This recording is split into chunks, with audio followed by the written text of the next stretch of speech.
بسم الله الرحمن الرحيم. الحمد لله رب العالمين، وصلى الله وسلم وبارك على سيدنا ونبينا محمد ذي القدر العظيم وعلى آله وأصحابه وأتباعه إلى يوم الدين.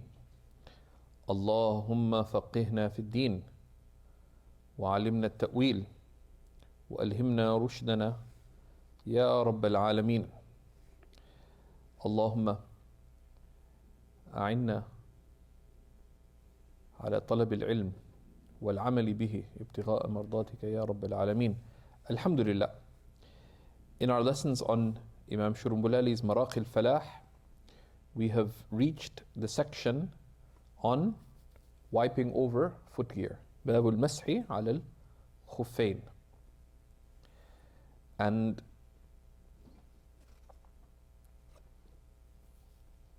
this is from the matters that this ummah has been blessed with in terms of divine facilitation. So he says in the commentary,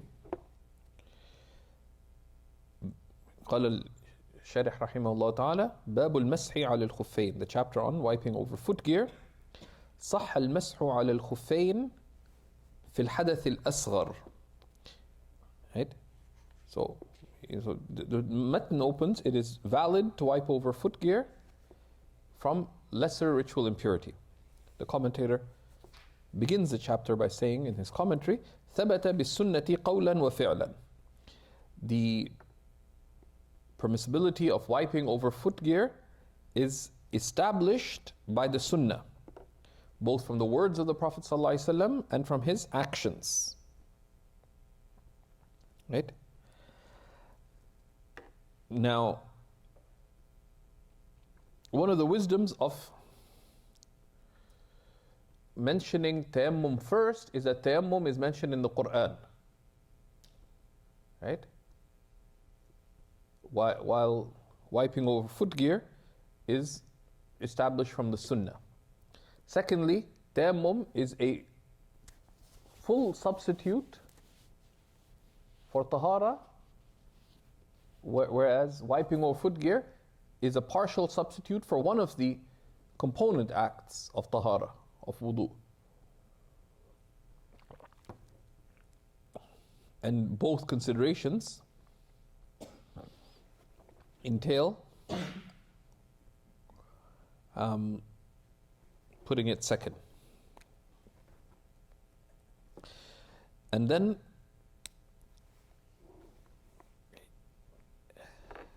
it being established by the sunnah, right, is the sound opinion according not just to the Hanafis but across the schools of Islamic law, of the Sunni schools of Islamic law. And this points to it being a shadh, an aberrant interpretation, I mean against the principles of both language and textual interpretation, and contrary to the ijma' of Ahl Sunnah, that, so it's contrary to sound interpretation that wiping over footgear could be understood from the verse of purification. وَامْسَحُوا بِرُؤُوسِكُمْ وَأَرْجُلِكُمْ. Right? It's one of the qira'at, but that qira'ah of jar does not indicate wiping over footgear by consensus, number one. Right?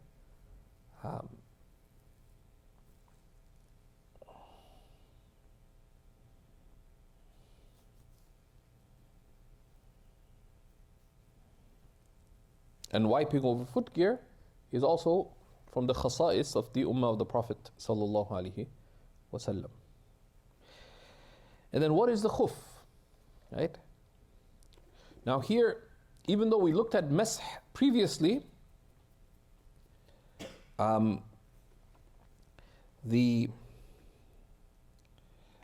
there's a useful thing here in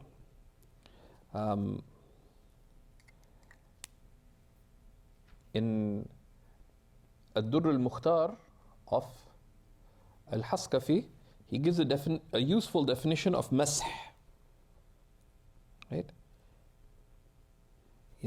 Al-mash, he says, is isabatul billati al-udu. Wiping legally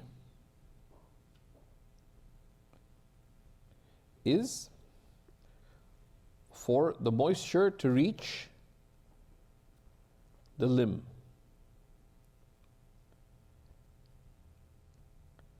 Right?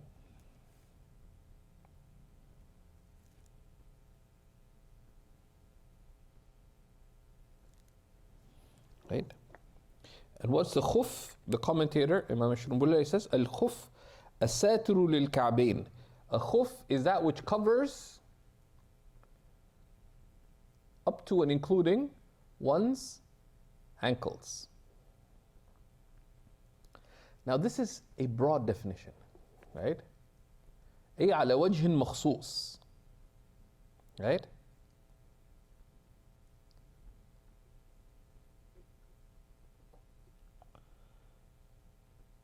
Right?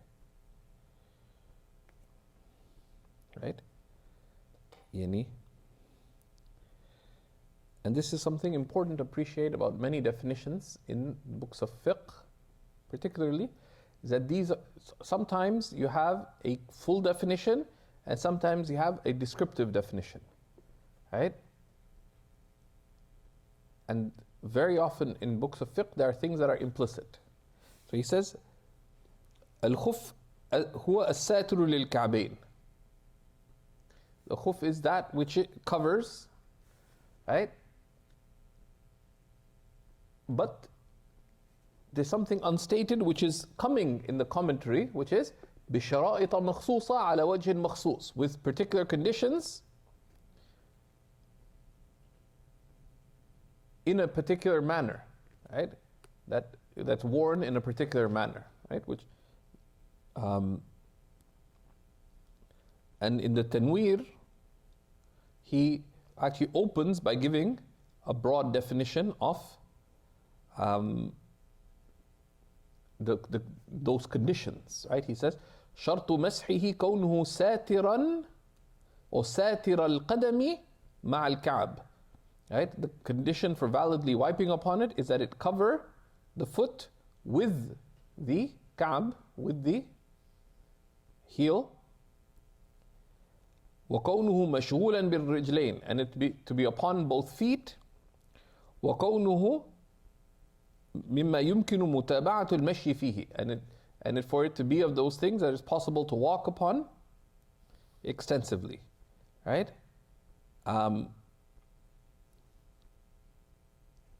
And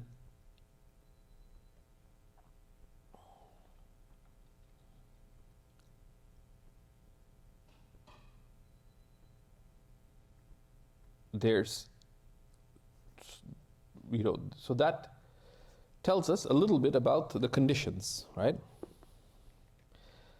And مأخوذ من الخفة, and khuf is from خفة, lightness, لأن الحكم به خف من الغسل إلى المسح, because the ruling through the khuf was lightened from washing the foot to wiping over the khuf. There's some discussion about this, of course. This is sort of a wisdom, because the khuffs were known as khuff before the legal ruling came. Right? So this is, there's some objection to this definition, right? Or this lexical ascription, right? And sometimes the fuqaha, sort of when they give that it's taken from this, there is bayan, this is not the actual derivation in the language, but it's ibrazun li hikmah. It manifests a wisdom,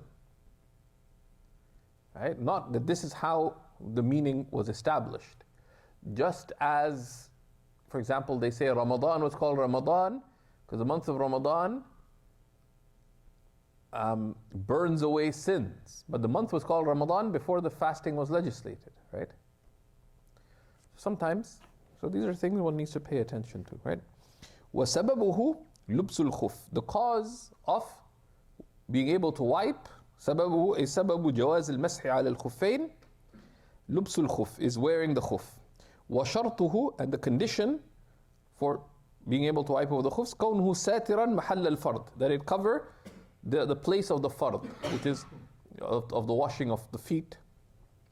صالحا للمسح, fit to wipe upon. And how is it صالحا للمسح? يعني الطحطاوي explains, right? بأن يمكن متابعة المشي فيه, that one can walk extensively in it, right, for more than one farsakh, and that it be free of excessive rips, right?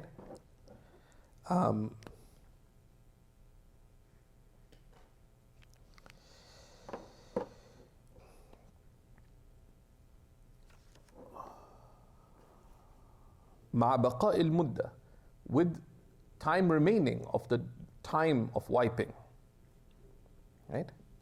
وحكمه, and the ruling, right? And what does ruling mean? حكم الشيء هو الأثر المترتب عليه. The ruling of something is the consequence that arise from it, right? Right? And of course he's talking about the worldly ruling here, right?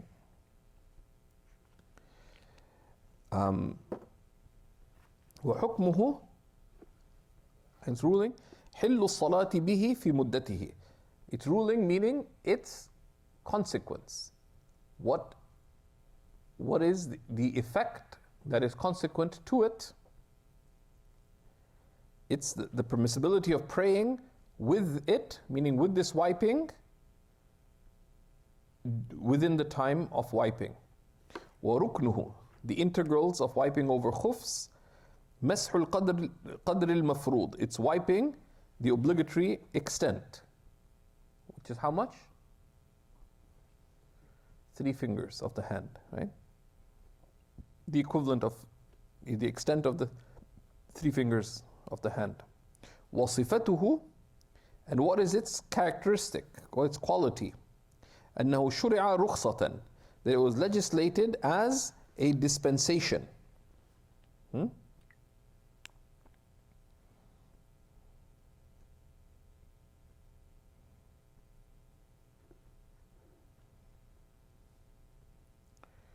وكيفيته, and the mode, meaning how you wipe over the khuf. الابتداء من أصابع القدم, is to begin with the toes of one's feet. خطوطا بأصابع اليد, you know, in lines with the fingers of one's hand. Common mistake though, some people they'll just wipe with the tips of their finger, and one wipes with the fingers themselves, right?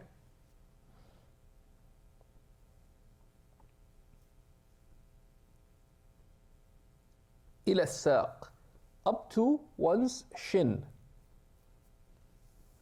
وصح أي جاز, it is valid, meaning permissible. المسح على الخفين في الطهارة من الحدث الأصغر, in purification from lesser ritual impurity, right? Hadath is أصغر and أكبر. الحدث الأصغر ما يستوجب الوضوء, والحدث الأكبر ما يستوجب الغسل.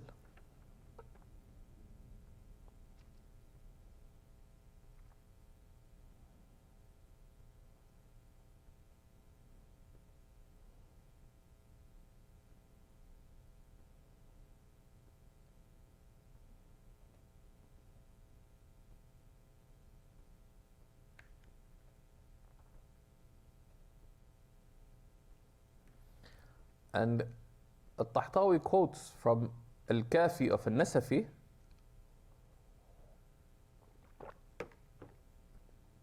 it is conceivable that someone could wear tight khuffs and wash and do ghusl with one's feet raised in a manner that you could still be wearing the khuffs, but it's not legislated, right?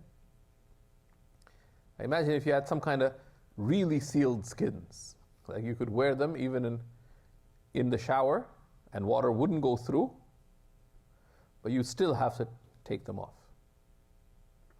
right? في الحدث الأصغر أي لا الأكبر, right? It is not valid for الحدث الأكبر, major ritual impurity, which is that which requires ghusl.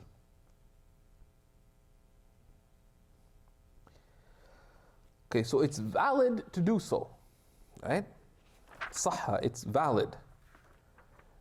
The commentator clarifies it's permitted, right? It is permitted. It's jaiz, right? And the reason he mentions it being permitted, right, in the commentary, points to a discussion, which is, as pointed to by Imam al-Haskafi in the Durr, فَالْغَسْلُ أَفْضَلُ, washing is superior, right? Right? So he's saying it is permitted, points to the fact that washing is superior.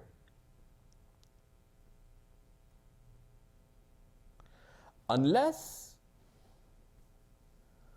one is confused about its permissibility or dislikes the action because either you're confused or have doubts or dislike for it, because its permissibility is established through the sunnah. So is it sunnah to wipe over the khuff?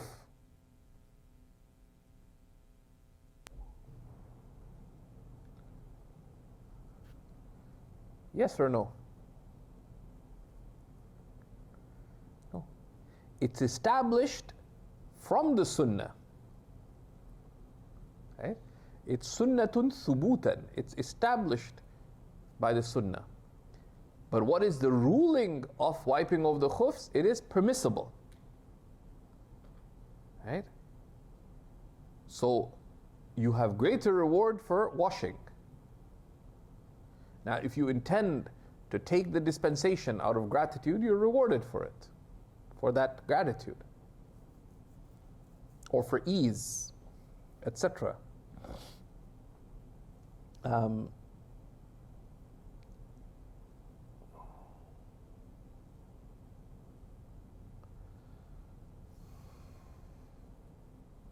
They say, so in general, it's superior to wash, right? Unless there's a need, a genuine need that would make it contingently better for you or contingently required for you to wipe. Such as, for example, you have a skin condition that if you wash your feet each time it'll hurt. Or you don't have enough water and if you washed your feet you'd run out of water, then use a khuff. Right? They say another situation where it'd be better to wash your feet is in the presence of an innovator who does not believe in wiping over khuffs. It'd be better to wipe over khuffs if there would be a benefit there in establishing what is correct, or with the intention of ta'aleem, or with the intent of teaching others, right? To show them that this is a dispensation that they can legitimately take.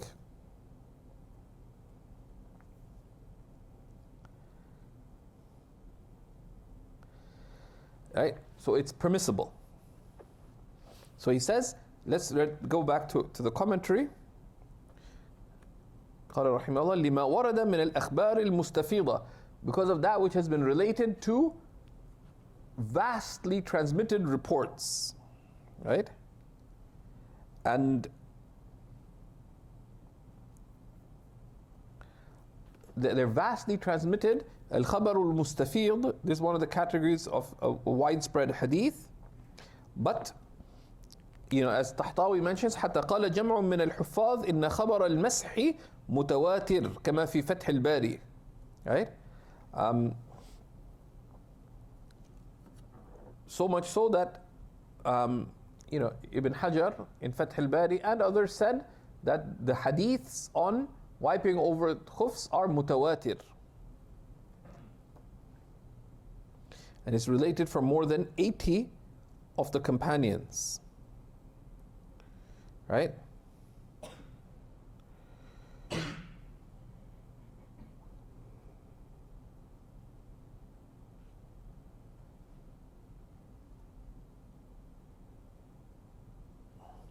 And that's why it's related from Abu Hanifa. He says that ما قلت بالمسح على الخفين حتى جاءت في آثار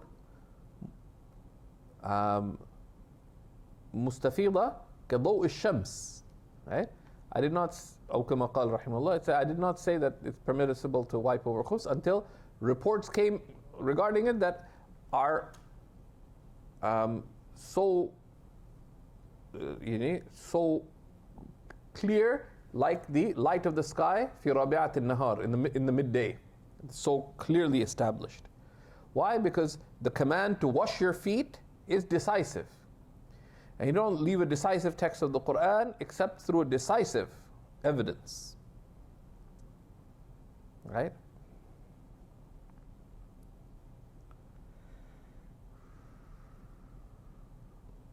So it's well established. So he says, فَيُخْشَى عَلَى مُنْكِرِهِ الْكُفْرِ. It is feared that the one who denies it could be a disbeliever, because denying something whose permissibility is established decisively. يُخْشَى.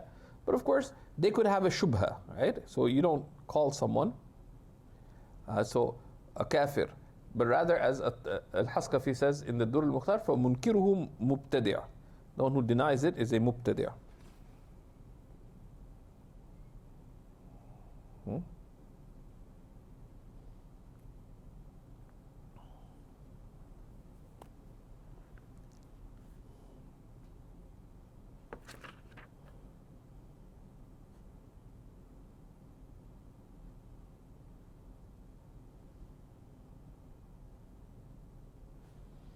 Right?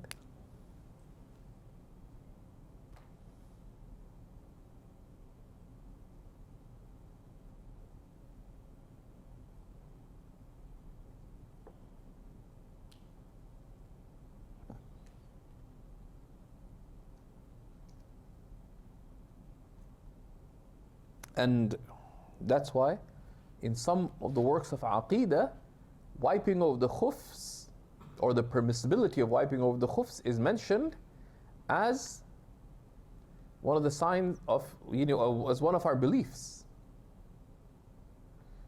You can find in the Aqidah Tahiyya, وَنَمْسَحُ عَلَى الْخُفَّيْنِ. We wipe over Khuffs, for example. Imam Abu Hanifa was asked, what are the signs of Ahl Sunnah? He said, تفضيل الشيخين وحب الختنين والمسح على الخفين. The signs of Ahl Sunnah, حب الشيخين is تفضيل الشيخين, is to affirm the preeminence of the two shaykhs. Who are the two shaykhs? Abu Bakr and Umar radiallahu ta'ala anhuma. And to love the two son-in-laws, meaning Uthman and Ali. وَالْمَسْحُ عَلَى الْخُفَّيْنِ, and wiping over the khuffs. Because each of these, there's some of the people of bid'ah who say otherwise.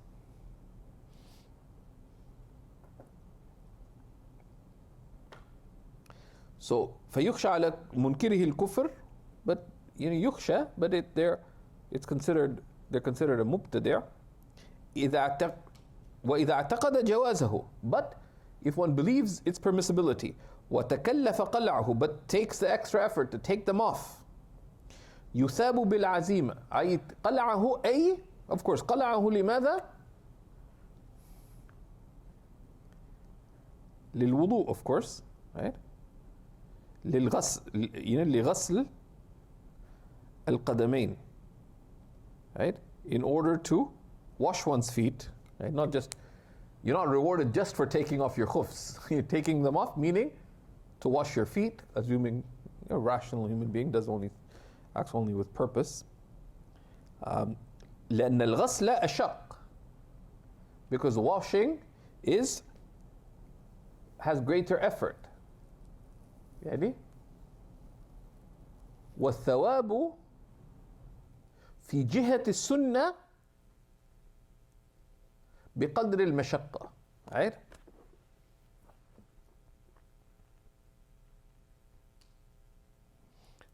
There's a principle, الثواب بقدر المشقة إن وافقت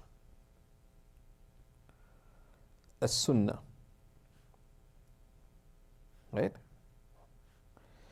That reward is to the extent of the difficulty if this difficulty corresponds with the sunnah. Right? So Sidi Bilal decided to make wudu 11 times. Is there greater reward because that's more difficult than 3 times? No, because that goes against the sunnah. Right? So what we're talking about is الثواب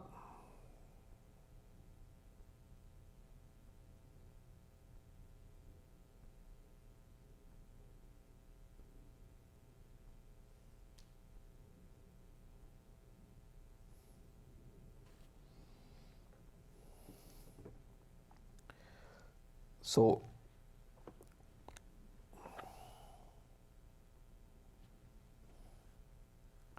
then of course an issue arises that if it's only for al-hadath al-asghar, then what happens to the traveling person?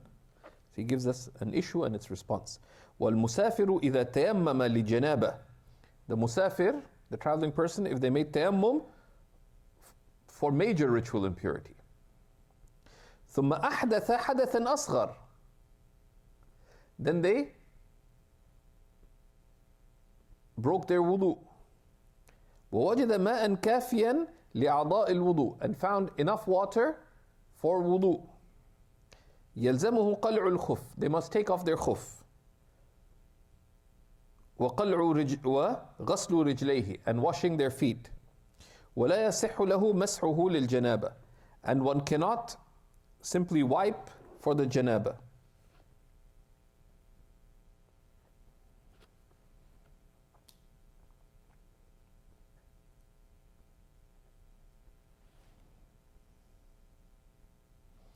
This is something people are often not aware of, right?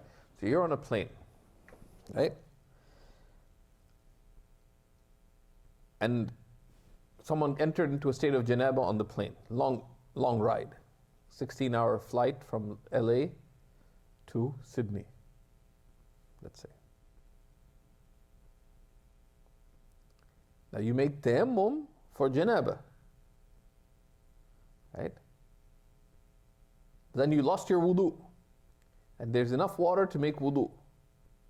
Would you keep making tayammum for wudu on top of the tayammum for ghusl? Your tayammum is, you don't have enough water. Are you able to make ghusl on the plane? No. For several. Effective inability. لم تجدوا ماءً. But you have enough for wudu after that. So you made tayammum for janaba, but then after that you have enough water to make wudu. So what do? You make wudu after tayammum. As long as you're not able to, but once you land, you'd have to make, then the al-udhr al-mubih, the permitting excuse, which is the inability to make ghusl with water, was lifted, so you'd have to make ghusl again, right? But in that situation, you could not wipe over khuffs, right? And he says, لِلرِّجَالِ وَالنِّسَاءِ. It is sahha, it's valid, wajaza, and it's permitted for both men and women. Safaran wa hadara, for both during travel and while residence.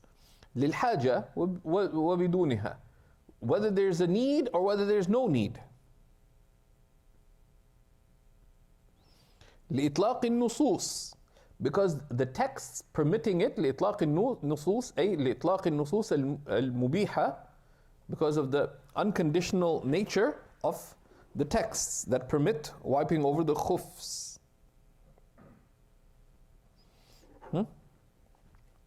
الشامل للنساء, and that encompasses women. Because the Prophet ﷺ said, النساء شقائق الرجال. Right? Women are the co-sharers of men. Right? النساء شقائق الرجال. Women are the co-sharers of men in rulings. Right? And Imam al-Tahtawi says, لأن الخطاب الوارد لأحدهما يكون واردا في حق الآخر ما لم ينص على التخصيص. Because an address that relates to one of them is considered to apply to the other, men and women, unless there is evidence of it being specific to one of them. ولو كانا أي الخفان المتخذين من شيء ثخين غير الجلد. Even if the khuffs are made of something thick other than leather. And of course, each of these conditions is because some of the early Muslims felt that it is only for travelers. Incorrect, because it's established that it's also for resident people. Some said that it's a rukhsa, and there's different ways of classifying a rukhsa. Because some rukhsa, a dispensation, can be a real dispensation, where there's an original ruling, and then there's a secondary ruling that permits. Some rulings are absolute, you're always allowed to take it. Some are conditional upon difficulty or hardship or some other condition, such as travel, let's say, or absence of water.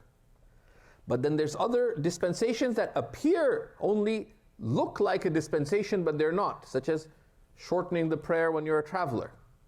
In the Hanafi madhab, this only looks like a dispensation, but it is the original ruling. It's not originally you had to pray 4, now you only have to pray 2, because the original legislation of prayer was 2 cycles. So a number of investigations related to dispensations. But here this dispensation is permitted unconditionally, as long as with respect to person and circumstance, as long as you fulfill the conditions of the wiping itself. And even if they're from something thick other than leather, because Imam Malik rahimahullah ta'ala made it a necessary condition of the khuff, because the khuff of the Prophet ﷺ was made from leather.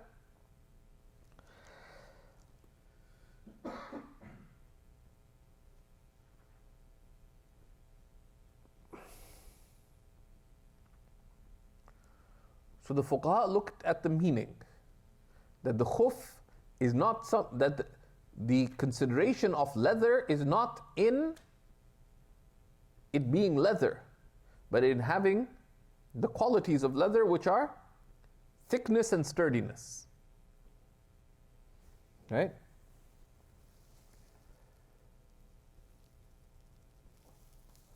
So he says,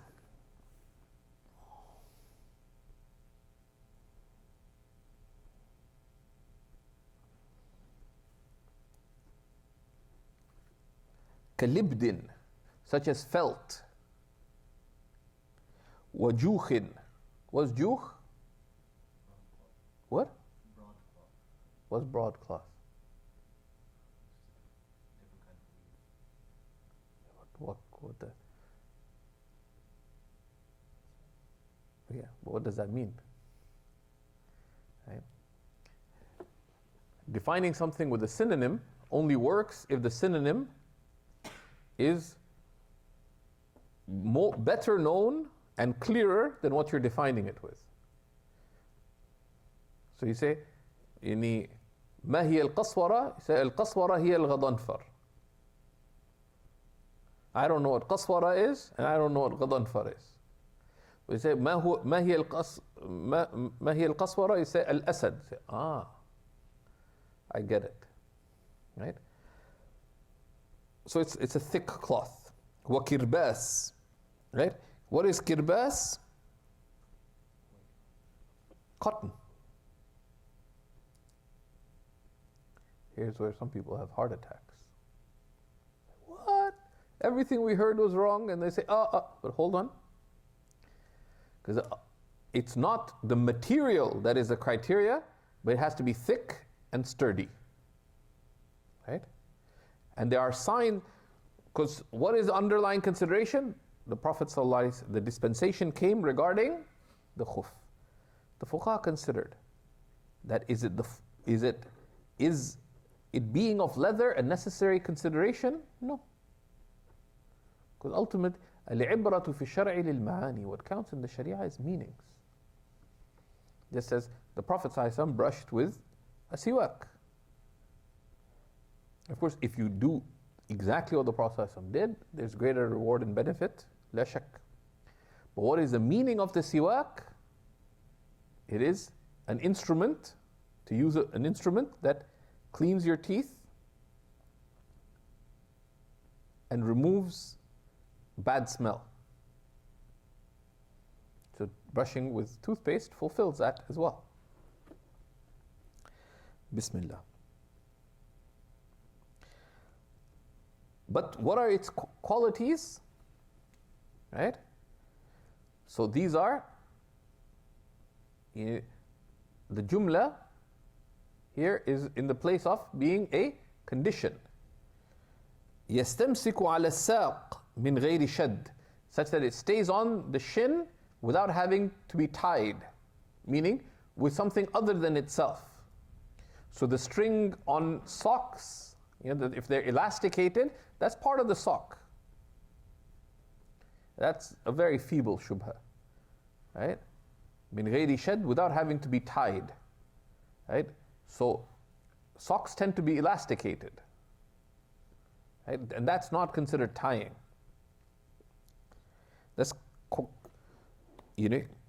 That's condition number 1. Condition number 2, لا يشف الماء, and it does not absorb the water.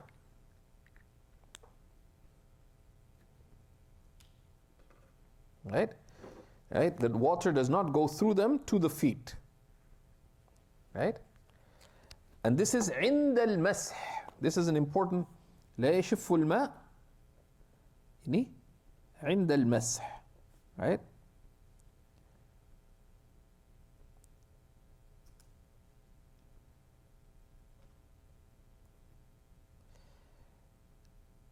And I did quite a bit of research on this issue, and one of my teachers told me, and Shaykh Noor Keller said to look up this issue, and at the end of the phone call, he called me.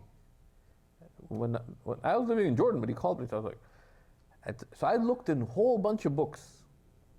At the end of the phone call, he said, and check what it says in Halabi al-Kabir. But I looked in all the main fatwa references, etc.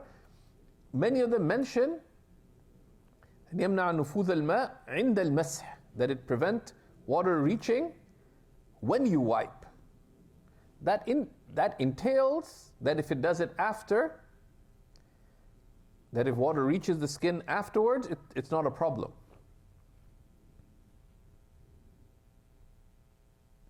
Right when I was done all the looking up, etc., I said, oh yeah, what about al-Halabi al-Kabir? Which is a sharh, the larger of 2 commentaries by Ibrahim al-Halabi on Munyat al-Musalli. So I opened it, and that's one of the places where it mentions it explicitly. That he mentions that al-fariq bayn al-thakhin wal-khafif or raqiq, that the distinguisher between the thick sock and the thin one is that the thin, something from other than leather, if it's thin, it doesn't prevent water from reaching the foot at the time of wiping, and the thick one is one in which the water only reaches the foot sometime after wiping. So he's quite explicit about that. So it being waterproof, you will not find anything in the madhab about it being waterproof. Now someone wants to be cautious. Caution has, if someone wants to be optimally cautious, they use a leather khuff. You want to use, you want it to be waterproof, but that's not what the madhab is saying. You want to be more careful. That's virtuous. But saying that that's a requirement does not have a legal basis. Right? لا يشف الماء does not. شف الماء is to absorb the water. Water getting through afterwards is not شف الماء, right? Right? Because even the way they describe شف الماء is the water to go straight through it, right? So if water goes through after a while, that's not in the Arabic language called. That's not the usage of it.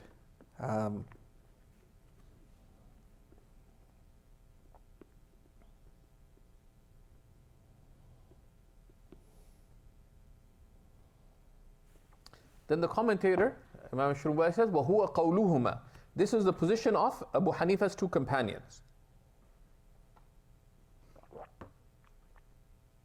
And Imam Abu Hanifa disagreed with them throughout his life.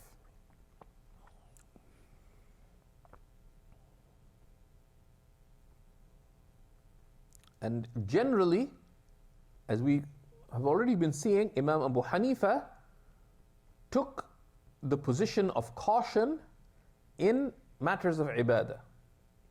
And you see this in many, many issues throughout. For example, with respect to the time of Asr, with respect to لَوَلَدَتْ وَلَمْ تَرَ دَأْمًا. The woman, if you remember in ghusl, if she gave birth and did not see any blood, what does she have to do? According to Abu Hanifa, right? Out of necessary caution, because the general case is that she would have seen blood. Many other issues. Abu Hanifa, iltiqa'ul khitanayn, when in a state of arousal, if the two private parts come in contact without penetration, ghusl is required. The qiyas, the legal analogy is no, because neither did something come out, no. Did intercourse take place, no. Out of necessary caution, because contact did take place in a state of arousal, there's a strong possibility something came out. So he adopted the way of caution in these things. So the khuff of the Prophet was leather. Take the necessary caution, right?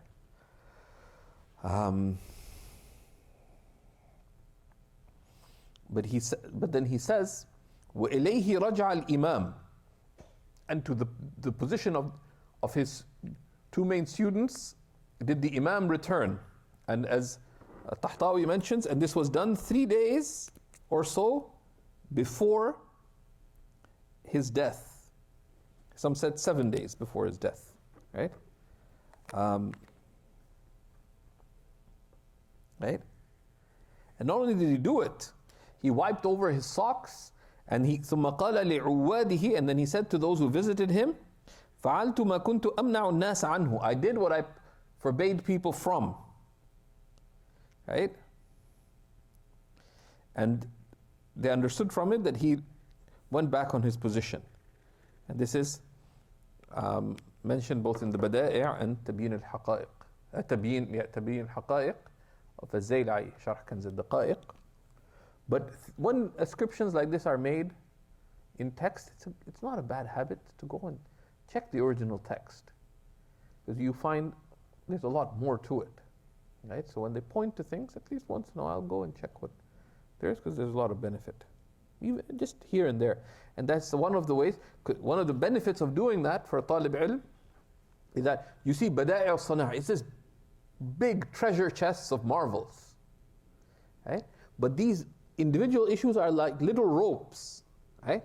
That you're going into this big treasure chest, not to explore the whole treasure chest. You'll get lost. You're like a little mouse in this big place. You don't know what to get, but say, okay, there's the cheese. So you go there, take that, like, I can navigate here. And you go slowly, and then you get familiar with what's the different cheese around, right? But go step at a time, right? And then eventually you can distinguish between what's fit to eat and what's not. Like, you get familiar. But, so when they point to something in a text, it's good once in a while to go check that, but also be careful though, because you may get lost somewhere, right? There may be mouse traps, like the talib traps. You get lost in something and God knows where you're stuck all week, right? So likewise, but it's good too. When they point you to the cheese, go to it, right? Because it's worth it. May Allah make us blessed mice. Ya Rabb.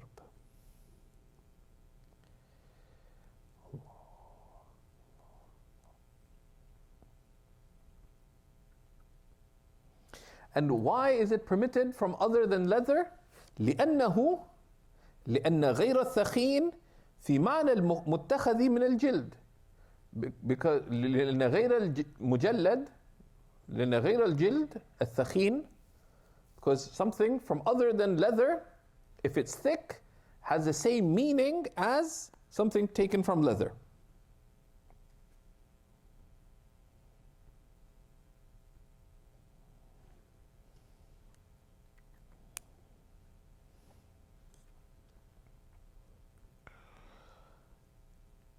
And here there's an issue. That there are hadith of the Prophet related from the Prophet alayhi salatu wasalam, and al-Tahtawi mentions one of them, which is related in the Sunan of Abu Dawud, that the Prophet sallallahu alaihi wasallam wiped over his jawrab.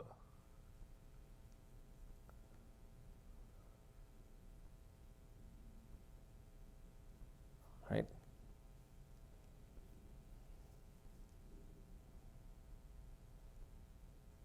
There's a few hadiths on the jawrab. But there's a problem with those ahadith. Right? One is that there are individual narrations. Right? They're individual narrations. So they are dhanniyu thubut. They are merely, they're non-decisive in their establishment. So could a non-decisive text, such as the Prophet ﷺ wiping over socks, condition a decisive text, which is wiping over a khuff? No. So it's the dhanniyu thubut.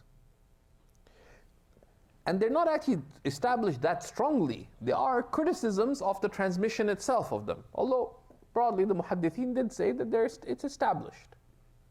But they're not very strongly established. They're single hadiths, nowhere near tawatur. But then there's another problem. That these ahadith are mujmal. They're non-detailed. What did he wipe on? What exactly is meant by a jawrab? There's no, it's non-detailed. Like, right? How did he wipe on them? Right?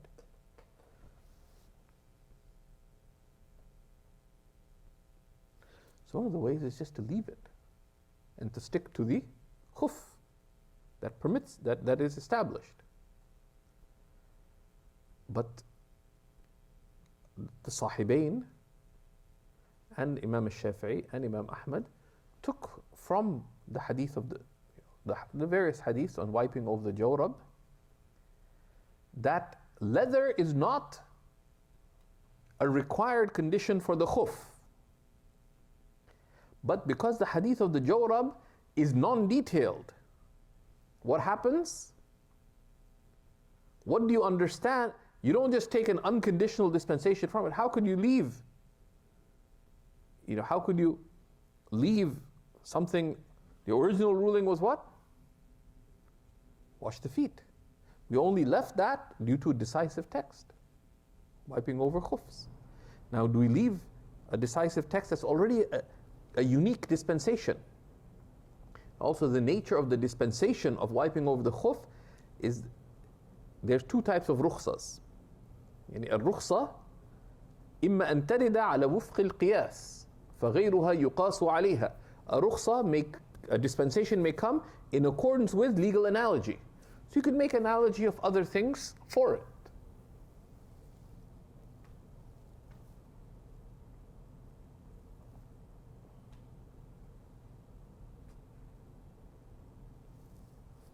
But another type of dispensation is الرخصة إذا جاءت على خلاف القياس. A dispensation, if it comes contrary to what would be entailed by mere legal reasoning, you can't make analogy on it. Because is there any direct analogy between wiping over, so washing the whole foot, and wiping over some part of a khuff on top of the khuff, right? Because what is the analogy? The original ruling was to wash. Here the ruling is to wipe. But what did you wash? The whole foot. Here you don't wipe. You're wiping only a part of something you're wearing on top of the khuff after, so there's no analogy between the two. The two are very distinct. Right? The rukhsa is ala khilaf al-qiyas. You cannot just make direct analogy between A and B. Right? It's qiyas ma al-fariq. There are multiple points of distinctiveness between the two. So كل رخصة جاءت على خلاف القياس فغيرها لا يقاس عليها. So you cannot make analogy. So you cannot make analogy that, well, just as you can wipe over khuf, you could wipe over any sock. Rather, we would say that if those hadiths of wiping over jawrab did permit wiping over quote-unquote jawrab, because we don't have details about it in the hadith, then it would be a jawrab that would correspond to the qualities of the khuf. Because that's what is clearly established. And this is confirmed then in the Arabic language, because what is a jawrab? And if you look in the books of lugha, and the fuqaha have done this for us and showed us, but the books of lugha are there, especially if you look at classical Arabic, the Arabs, the jawrab was a heavy sock. Was a heavy sock. You buried your foot in it, right?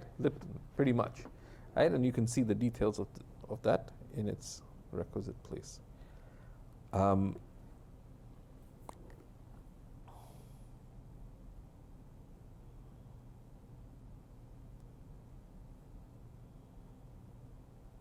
And very often these jawrabs were worn by travelers. So Imam Abu Hanifa did allow wiping over those, but if they had leather with them, so then they were sturdy, right? سواء كان لهما نعل من جلد ويقال له جورب منعل بوضع الجلد أسفله كالنعل للقدم وإذا جعل أعلاه وأسفله يقال له مجلد أو لا جلد بهما أصلا وهو الثخين. And this is regardless of whether they have a sole made of, sole S-O-L-E, not S-O-U-L, a sole made of leather, and this is called a jawrab mun'al, by placing leather at the bottom, and that is like a na'al. It's like a slipper for the foot, right? And if leather is put on top of the sock and the bottom, right? It would be called mujlad. Because sometimes the Arabs would wear these under their sandals. So they would take their sandal off, but then they would walk around in the sock itself, right? During journeys and so on, right? أولى, or if they have no leather, right? And that وهو يعني الثخين, right? And this is something that is thick.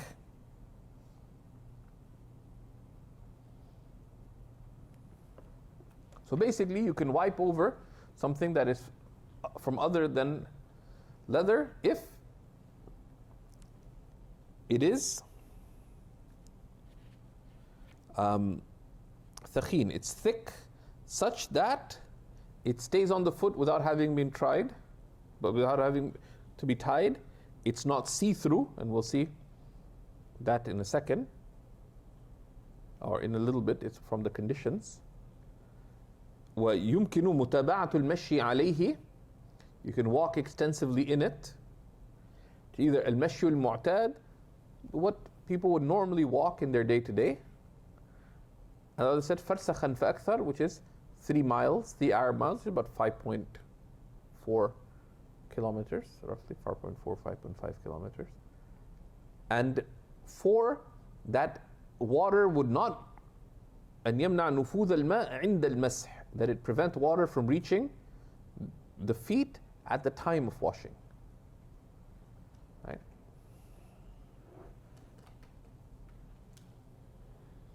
And there are numerous, and this is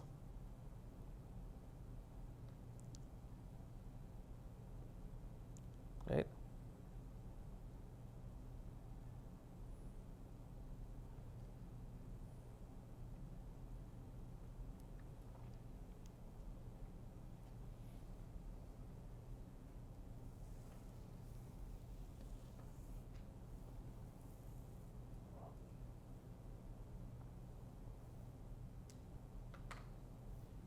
Right?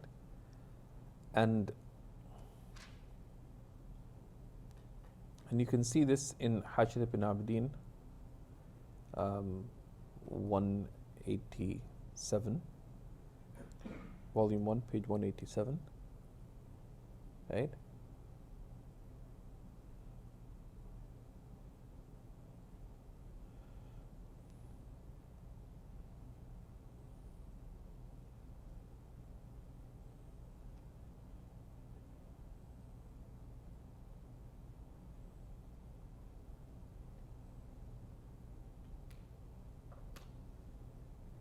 And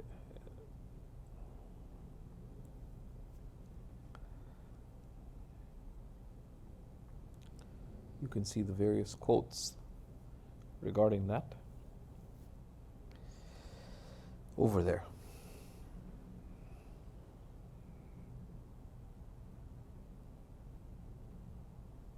ويشترط لجواز المسح على الخفين 7 شرائط.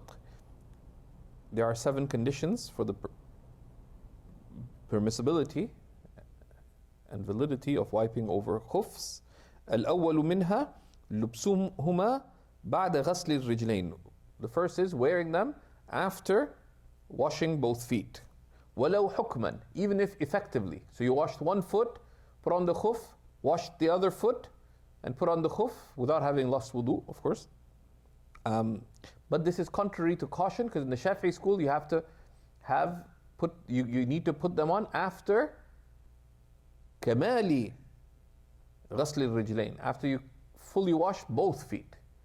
So if you washed one foot, put it on, and then washed the other foot and put it on, if you want to avoid the difference of opinion of the Shafi'is, take off the first khuff and put it back on. Just to avoid the difference of opinion of the Shafi'is. In the Shafi'i school you have to wash both feet and then put on the khuffs.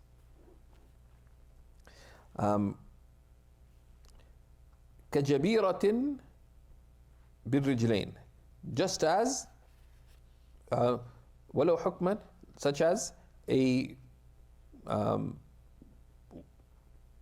bandage on one's feet, أو بإحداهما, or on one of them.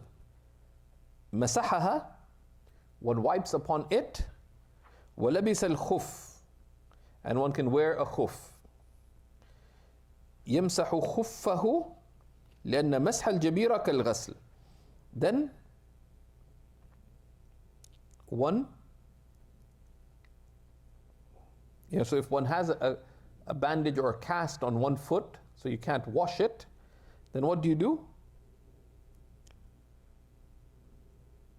You can wipe over the bandage. So, because you're supposed to wash the foot itself. But if you have a cast on one foot, can you wipe over khuffs? What do? مسحها, أي مسح الجبيرة.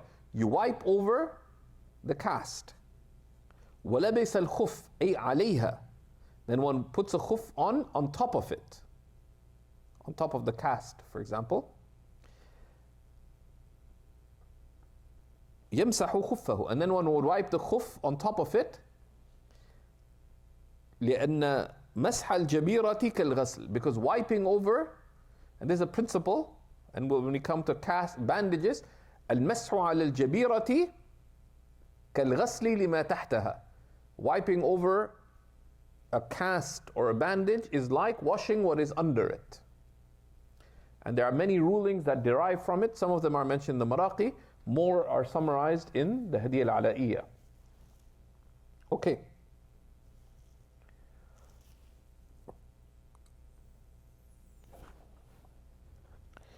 Now, why would you want to do this? So, of course, these you should have thought through the examples, right? Because let's say you have a cast on one foot.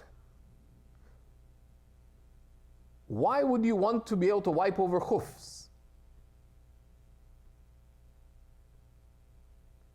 So, you have a cast on your right leg.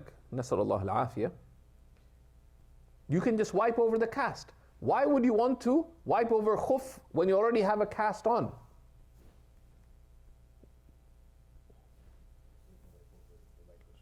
Yeah, because to be able to wipe over the other foot. Because if you have a cast on one foot, then it can be a bit difficult to wash. Imagine you need to make wudu on a sink. One foot has a cast, it may be tough to raise the other foot for every wudu. You can, but you cannot simply, because what is the ruling of wiping over the cast? المسح على الجبيرة كالغسل لما تحتها. Wiping over the footgear is like washing what is underneath it. So you would wipe over the if you want to be able to wipe over a khuff on the left foot, for example, the right foot has you'd wipe over the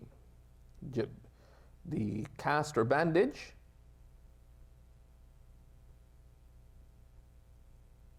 Wash the left foot, then you put on a khuff over both the bandage and and on the left foot as normal, then you can wipe over both of them.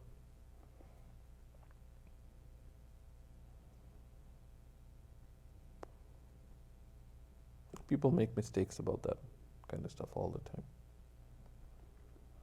ولو كان اللبس قبل كمال الوضوء إذا أتمه أي الوضوء قبل حصول ناقض للوضوء. Even if one put on the khuff before fully completing the wudu, i.e. washing one foot, putting on its khuff, then washing the other foot and putting on its khuff. If you completed the wudu before, if you completed the wudu before anything invalidated the wudu. لوجود الشرط, because then you fulfill the condition. Because effectively, you only had them on after complete tahara. So now he'll explain what is the legal reality of the khuff. What does the khuff do? So he says, وَالْخُفُّ مَانِعٌ سِرَايَةَ الْحَدَثِ لَا رَافِعٌ.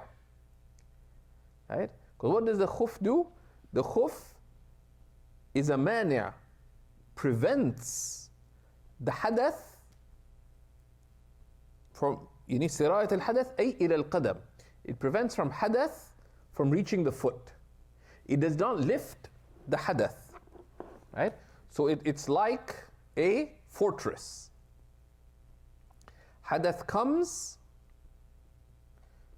right? So when you don't have a khuff on, hadath is an intangible state, right? It's a legal state. There's no actual, like hadath bacteria or anything, right? It's an athar ma'nawi. It's an intangible state, as opposed to najasa, which is a athar hissi. So this intangible state which affects certain limbs with respect to wudu, right? So one needs to wash and wipe the head, right? With respect to the khuff, it serves as a preventative. It's a barrier. The hadath is there, but the khuff shields it for a period of time, right? Which is why, when does the time begin?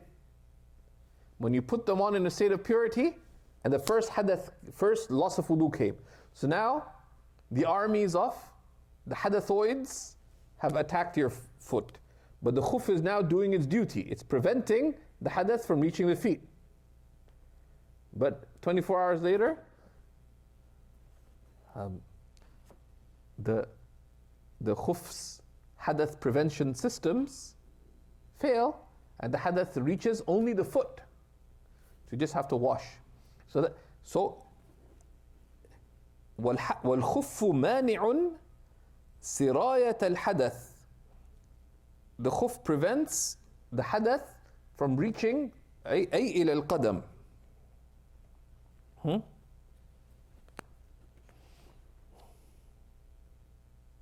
And there's a nice explanation in Tahtawi, if you'd like further clarity of what we mentioned.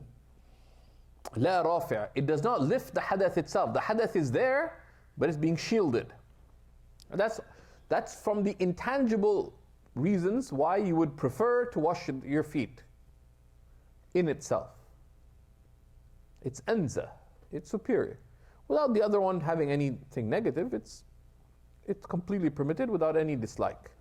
But the superior in of itself is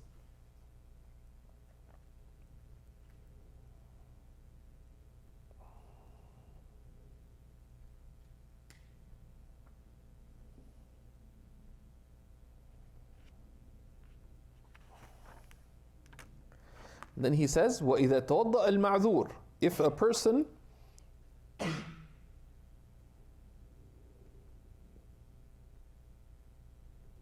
makes wudu and they have a chronic excuse, وَلَبِسَ مَعَ انقطاع عذره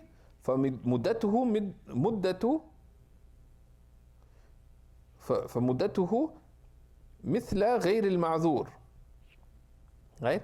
If someone makes wudu due to a chronic excuse,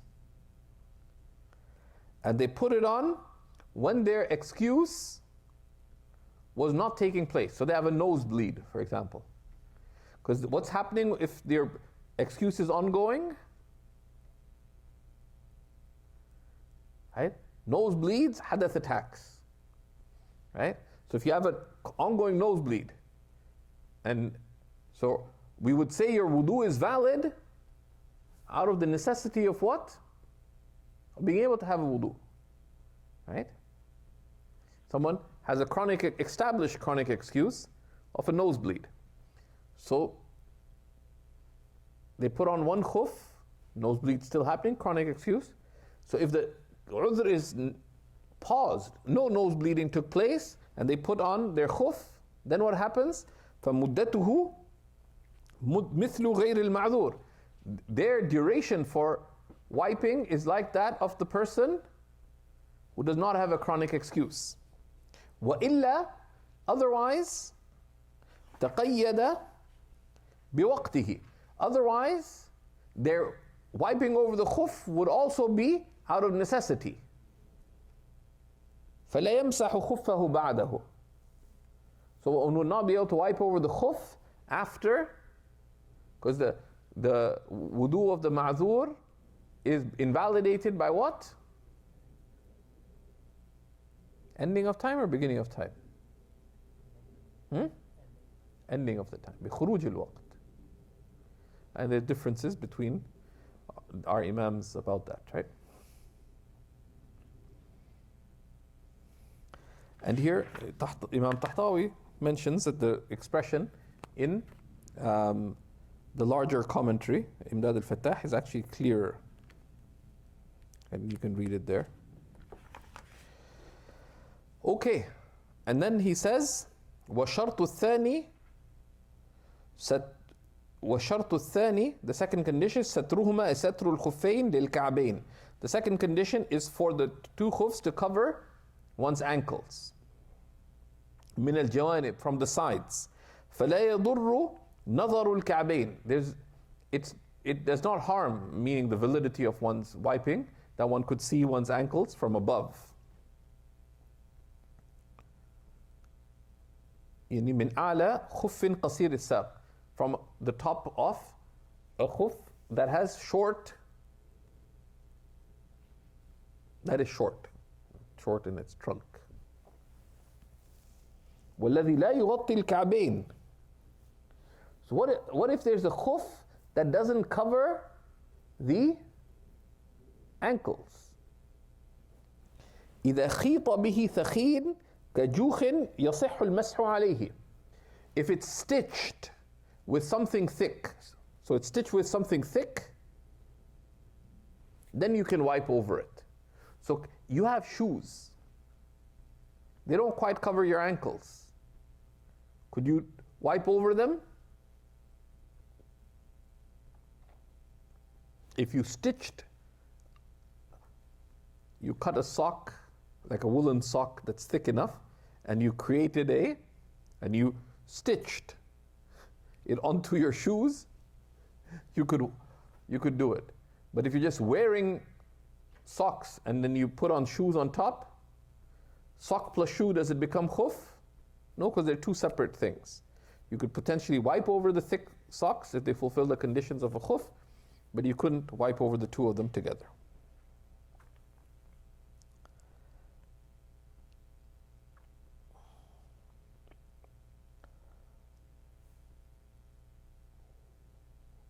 وشرط الثالث إمكان متابعة المشي فيهما. The third condition is that one can walk extensively in them. المشي, right, as المطلق ينصرف إلى المعتاد, يعني the customary walking,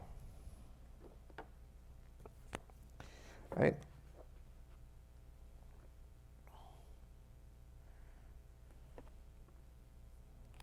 Right? And so there are two positions in the madhab. One is that being able to walk extensively in them, without them developing excessive holes. Right? Some ulama explained that being able to walk extensively in them addresses two things. One, that they're made of a material that you can walk on without harm. Right? So for example, they're not made of glass or metal or wood in a manner that if you tried to walk extensively in them, you'd harm yourself. Right? But the other is you can walk in them, meaning walking them extensively. So one opinion is that it is the extensive walking is مكان لقضاء حاجة المسافر, the traveler, that fulfills the need of the traveler. Because what the Arabs, they'd wear the khuf under their sandals, for example, right? When they'd reach the campsite, they'd take off their sandals to relax. Sandals, or boot-like footgear. And then they'd walk around the campsite in their shoes. So what do you have to do for the campsite? You have to gather the water, tie down the animals, go find firewood, this normal walking. But they said farsakh fa akthar, right?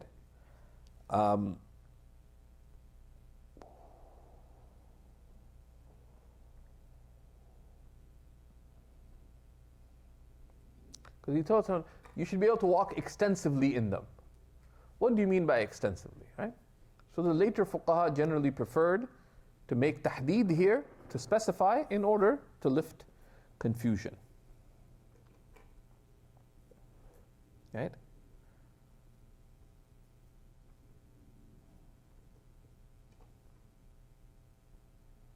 And you can find this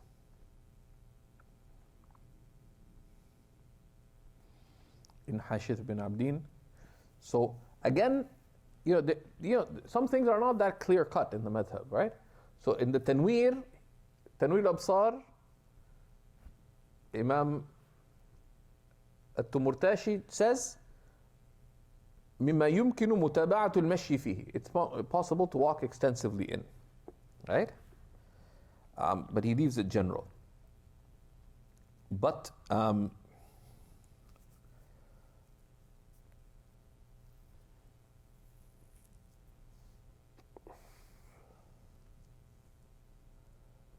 others said no. This is meant that it is the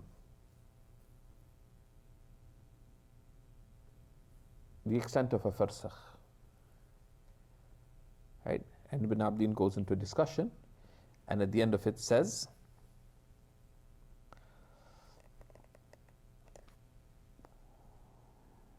ta'ammal, reflect on this. There's some discussion. But you do need to walk extensively in it, right?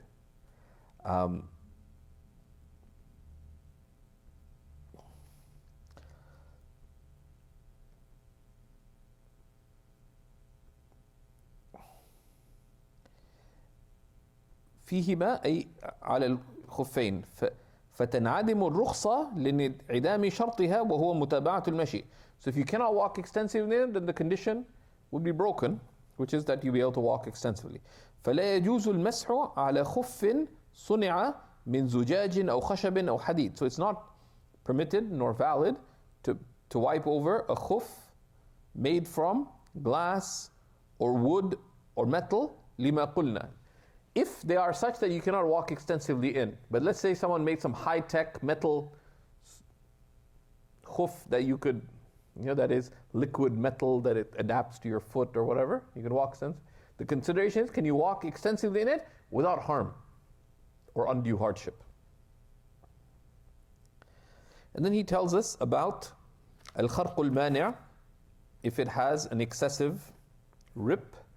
So we'll stop there. وصلى الله على سيدنا ونبينا محمد وعلى آله وصحبه وسلم. اللهم علمنا ما ينفعنا وانفعنا بما علمتنا وزدنا من فضلك علما وعملا وإخلاصا يا رب العالمين. اللهم أعنا على التفقه في الدين وإدراك حقائق اليقين برحمتك يا أكرم الأكرمين. وصلي وسلم وبارك على منار الهدى سيدنا ونبينا المصطفى وآله وصحبه ذوي الوفا وسلم تسليما والحمد لله رب العالمين.